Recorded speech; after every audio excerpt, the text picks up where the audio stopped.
Kita tahu bahwa toilet di rumah ataupun toilet di tempat-tempat umum itu tidak hanya untuk kita pribadi, tapi akan ada orang lain yang akan memakainya setelah kita. Tapi banyak orang cuek, nggak peduli.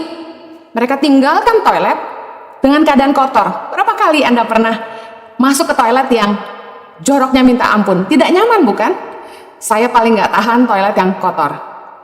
Kadang-kadang nggak habis akal. Kenapa orang nggak bisa mikir bahwa setelah mereka akan ada orang lain?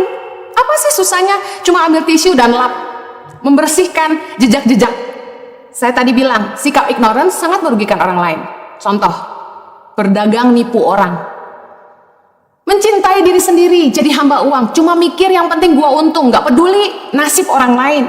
Banyak orang yang nggak peduli barang yang dijualnya itu mungkin berbahaya bagi kesehatan orang yang akan mengkonsumsinya. Atau barang yang dijualnya itu kualitasnya nggak bagus, sekali pakai langsung rusak. Banyak orang yang nggak mikir, bagaimana dengan orang lain? Bagaimana dengan nasib orang banyak? Bagaimana orang lain bisa bertahan hidup? Kebanyakan orang cuma mikir dirinya sendiri. Tadi firman Tuhan katakan mencintai dirinya sendiri dan menjadi hamba uang. Yang penting gua untung, biarin aja orang buntung. Ada orang-orang yang mementingkan keinginan nafsunya sendiri. Meski dia tahu, dia akan mengorbankan orang lain. Contoh, anak muda ketika pacaran, gak bisa menguasai diri. Mengorbankan kesucian anak gadis orang. Saya perhatikan orang-orang yang serakah, gak bisa menguasai diri sendiri. Gak peduli kalau mereka harus merugikan orang-orang lain. Yang penting mereka sendiri senang, mereka happy. Ada orang-orang yang bisa tertawa di atas penderitaan orang lain. Mari kita belajar bagaimana kita jadi orang yang tidak ignorance, punya kepedulian terhadap orang-orang di sekitar kita, punya kepedulian kepada sesama, kepada keluarga. Mari kita renungkan firman Tuhan sama-sama dalam Lukas 16 ayat yang ke-10 sampai 12. Judul perikopnya, setia dalam perkara yang kecil. Ayat 10 berkata begini, barang siapa setia dalam perkara-perkara kecil, ia setia juga dalam perkara-perkara besar. Dan barang siapa tidak benar dalam perkara-perkara kecil, ia tidak benar juga dalam perkara-perkara besar. Ayat ke-11. Jadi, jikalau kamu tidak setia dalam hal mamon yang tidak jujur, siapakah yang akan mempercayakan kepadamu harta yang sesungguhnya? Dan jikalau kamu tidak setia dalam harta orang lain, siapakah yang akan menyerahkan hartamu sendiri kepadamu? Orang-orang ignorance adalah orang-orang yang tidak bisa dipercaya. Firman Tuhan mengajari kita dalam Lukas 16 bahwa kita harus setia dalam perkara kecil dan kita harus setia dalam harta orang lain. Kita harus setia dalam hal mamon, dalam hal uang. Saya mau bagikan ada 3 hal penyebab ignorance. 3 hal yang membuat orang tidak peduli. Ketidakpedulian yang pertama disebabkan karena kemalasan atau keengganan. Biasanya kalau udah nggak peduli, itu pasti diikuti dengan sembrono. Beberapa orang tuh kerja sesekedarnya, kerja seselesainya. Nggak peduli apakah kerjaannya baik, apakah pekerjaannya beres, apakah pekerjaannya berkualitas. Ada orang-orang yang begitu malas, sampai kerja tuh asal-asalan. Nggak teliti, nggak hati-hati. Kami di kantor mengalami banyak gesekan satu sama lain. Salah satu penyebabnya adalah karena kemalasan, kesembronoan, ketidakpedulian. Saya pernah menegur staf yang sudah tidak bekerja lagi dengan kami. Ketika ada orang telepon ke kantor dan ingin bertanya tentang merchandise. Orang ini yang pegang call center untuk merchandise kami. Jawabnya nggak ramah. Ketika orang ini bertanya, maaf, ini bapak atau ibu? Wanita atau laki-laki? Staf kami waktu itu menjawab, customer yang telepon, nggak usah nanya-nanya. Saya kaget waktu saya tahu masalah ini, karena kemudian beberapa bulan setelah staf ini keluar, orang yang dikurang ajari melapor kepada suami saya. Beberapa orang tuh nggak peduli kepada apa yang akan terjadi kepada perusahaan tempat dia bekerja kalau dia bersikap demikian. Beberapa orang tuh nggak peduli apakah pekerjaannya akan membawa pengaruh yang baik atau buruk bagi perusahaannya. Kerja asal-asalan. Sempat di beberapa waktu kami kehilangan banyak sekali customers karena sikap dari call center merchandise kami yang tidak baik. Saya tahunya adalah ketika Natal, staf-staf cuti, handphone call center merchandise dititipkan kepada saya, dan baru disitulah saya tahu begitu banyak orang yang marah. Ada yang pesan janji akan dihubungi kembali, tidak dihubungi kembali. Ada yang direspon dengan kasar. Orang-orang yang malas itu sahabatnya cuek dan sembrono, nggak peduli, kerja nggak teliti. Baru-baru ini kami mengalami masalah, lagi-lagi di divisi merchandise. Ketika ada customer yang klaim bahwa dia sudah transfer uang untuk pembelian merchandise kami. Orang ini berkata bahwa uang yang ditransfer kelebihan dan orang ini minta ditransfer kembali. Staf saya nggak cek lagi di bank statement apakah benar ada jumlah uang sekian yang ditransfer dan apakah benar dana yang ditransfer itu kelebihan. Tapi bagian merchandise langsung minta ke bagian keuangan untuk transfer balik ke customer. Jelas keduanya salah, baik staf merchandise maupun staf keuangan. Tapi orang yang kerja nggak teliti itu sebenarnya akarnya gini, malas saja. Gampang lah, menggampangkan, kerja asal-asalan, nggak peduli. Yayasan rugi apa untung nggak peduli. Kerja asal-asalan. Saya perhatikan orang yang kerjanya asal-asalan, nyapu ngepel aja asal, nggak peduli. Lantainya bersih nggak sih? Lantainya lengket gak sih? Nggak peduli. Kerja asal. Bahkan kita sering temukan sendok masih kotor, gelas masih ada bekas lipstik. Nyuci piring, gelas, sendok aja butuh setia dalam hal kecil. Orang-orang yang nggak peduli, gampang lah, biarin aja. Saya perhatikan sikap-sikap ignorance, tidak peduli. Saya temukan begitu banyak. Ketika saya datang ke kantor, saya lihat ada tisu di lantai kotor. Saya nggak bisa diam aja.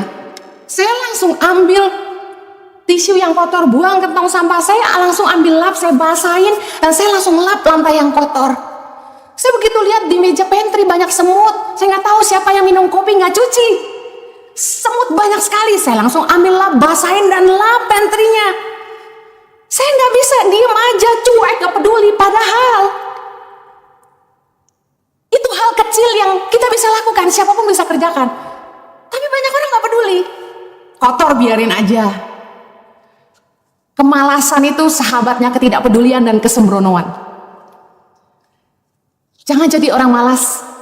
Karena orang yang bertanggung jawab itu pasti akan melakukan yang terbaik.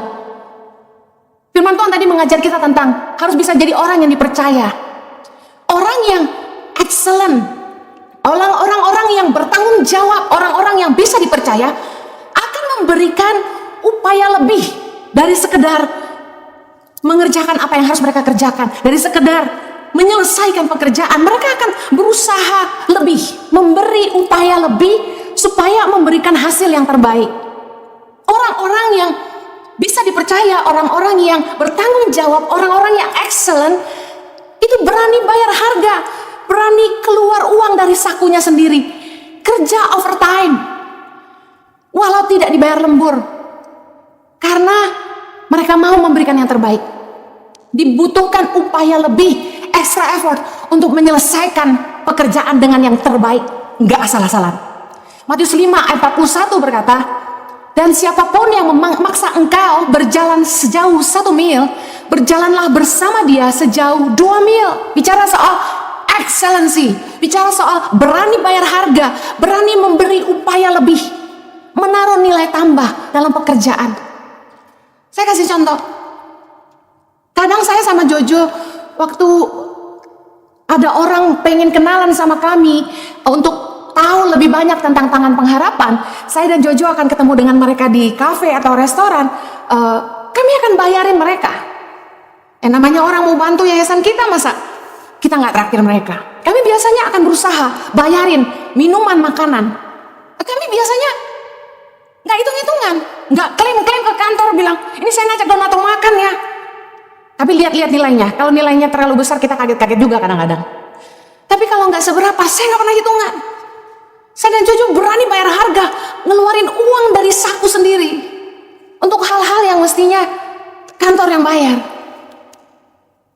Saya ingin kita semua menyadari bahwa ketidakpedulian merupakan sahabat dari kemalasan dan akibatnya diikuti dengan kesembronoan. Kita akan jadi orang yang kerja asal-asalan. Jangan nggak peduli. Yang kedua, kebanyakan orang tuh nggak peduli dengan hal-hal yang mudah mereka dapat dan dianggap kurang penting. Pernah dengar istilah nggak berasa beli sih, nggak berasa keluar duit sih, makanya nggak sayang. Orang tuh nggak peduli karena tidak menghargai. Kalau kita yang keluarin uang, kita berasa sayang. Contoh, waktu kami bikin rumah, meja dapur itu dalam waktu 1-2 minggu kemudian udah berubah warna. Kayaknya staf yang bekerja di rumah kami menumpahkan cairan yang membuat warna marble di dapur itu dari putih jadi coklat. Marmer itu berubah warna. Saya kaget begitu lihat tuh, kok marmernya ada bercak coklat dan gak bisa dibersihkan lagi. Wah, saya sedih banget lihatnya. Aduh, sayang sekali ini dapur. Anda tahu bikin dapur tidak murah. Nah, staf yang bikin itu gak merasa bersalah. Ada lagi, ada anak yang kita kasih dia pakai handphone untuk pekerjaan di kantor. Satu hari dia balik ke saya dan bilang, sorry mama, handphonenya rusak, screen-nya pecah. Saya lihat, duh, baru dikasih kok, udah pecah. Kadang-kadang orang tuh kalau nggak berasa beli, nggak berasa keluar duit, nggak berasa sakit. Jadi ketika dikasih, itu nggak gitu menghargai. Lihat aja, anak-anak kalau kita beliin sesuatu, rusak mama, beliin baru ya. Karena begitu gampang, kalau rusak akan dikasih lagi, kayaknya jadi nggak sayang gitu. Saya ingat dulu waktu saya kuliah sambil kerja, saya nggak pernah beli barang-barang, karena nggak punya uang lebih. Dan ketika bisa beli handphone, aduh saya jaga banget baik-baik. Kadang-kadang orang tuh nggak peduli karena nggak menghargai. Lihat aja orang-orang yang kita kasih pakai mobil, karena nggak berasa beli, nabrak-nabrak aja. Begitu kami punya aturan di kantor, barang siapa menabrakkan mobil kantor harus membayar biaya klaim asuransi.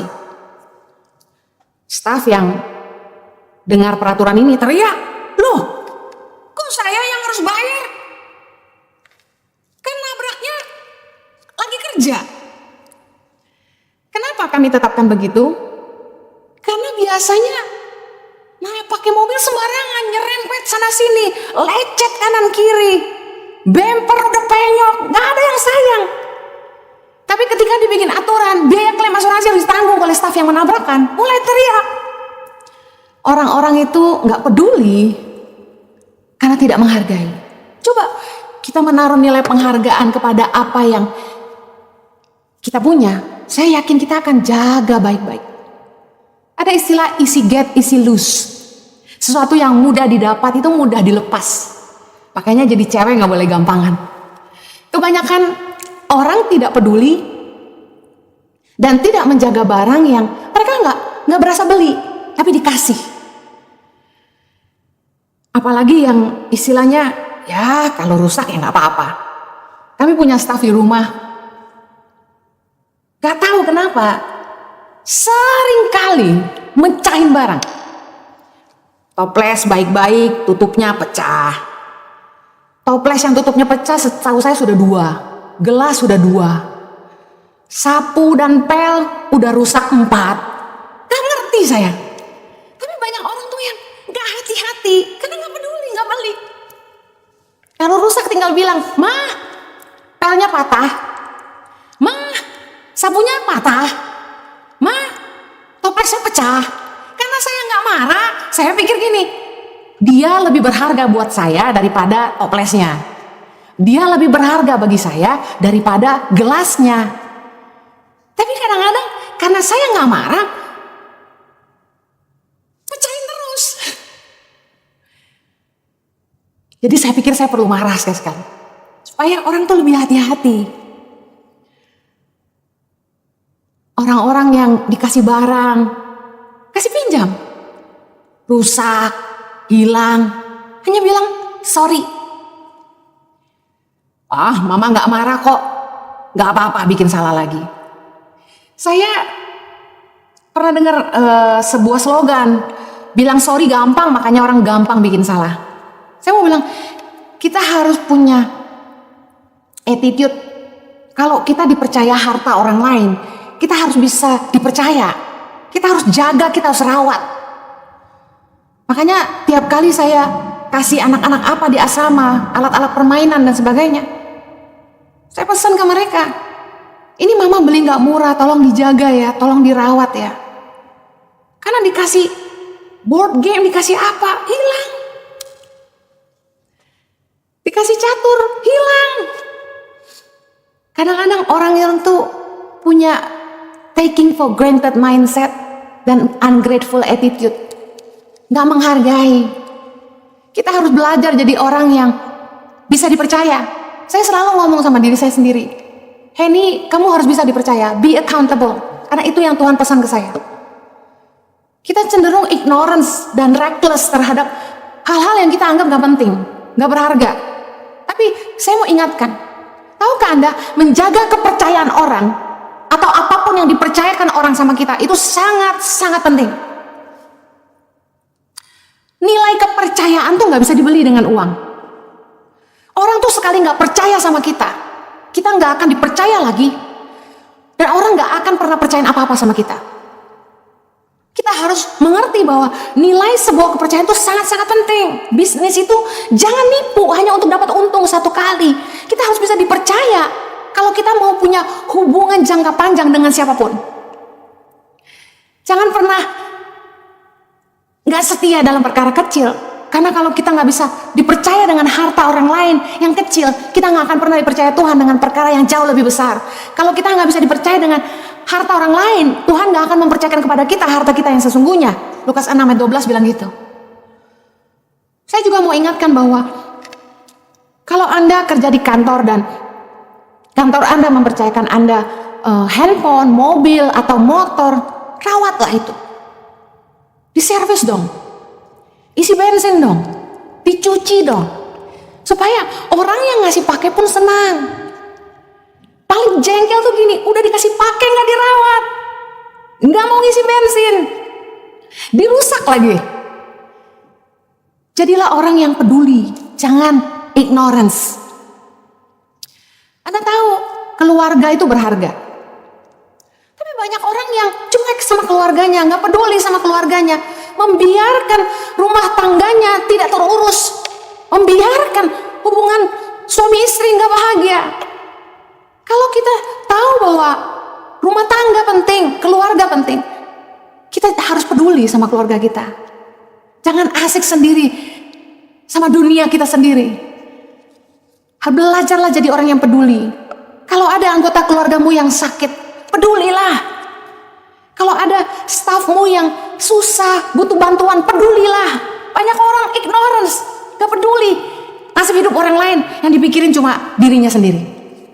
Yang ketiga, kebanyakan orang tuh tidak peduli karena tidak merasa memiliki. Orang itu biasanya gak peduli dengan barang-barang yang bukan miliknya sendiri. Bukan punya gue ini, pusing amat. Dengar, saya mau jelaskan ada dua mentalitas dalam hidup kita. Yang pertama mentalitas anak dan ada mentalitas budak. Yohanes 8 ayat 35 berkata begini, dan hamba tidak tetap tinggal dalam rumah, tetapi anak tetap tinggal dalam rumah. Artinya gini, kalau hamba atau pegawai itu nggak tinggal selamanya dengan kita. Satu hari mereka nggak mau kerja lagi sama kita, mereka pergi. Tapi kalau anak akan tetap tinggal dalam rumah. Ini bicara soal fisikal dan juga mentality. Ada hamba-hamba yang punya mentalitas anak. Artinya apa? Mentalitas anak itu biasanya orang-orang yang menjaga milik dan nama baik perusahaan tempat dia bekerja, menjaga milik dan nama baik orang tuanya. Karena dia tahu nama baik perusahaan, nama baiknya juga. Yang kedua, mentalitas anak itu merasa memiliki sebuah warisan yang harus diperjuangkan. Anak tuh kalau merasa memiliki, dia akan jaga betul usaha orang tuanya. Dia akan bekerja baik-baik, memastikan perusahaan tempat dia bekerja terus berjalan dengan baik. Karena dia tahu masa depannya ditentukan juga dengan masa depan perusahaan itu. Orang-orang yang merasa memiliki. Yang ketiga, mentalitas anak itu didisiplin kalau salah, tapi tidak membenci. Dipukul, tidak membenci, tapi tetap mengasihi. Orang tua pukul anak-anak waktu mereka salah, anak-anak nggak jadi benci, kecuali di abuse, tentu itu keliru. Tapi mentalitas anak tuh gini, didisiplin, tapi tetap mengasihi, tidak membenci. Tapi kalau mentalitas budak, yang pertama, bekerja hanya untuk gaji, nggak mau ikut susah, kerja sekedarnya, tidak merasa memiliki.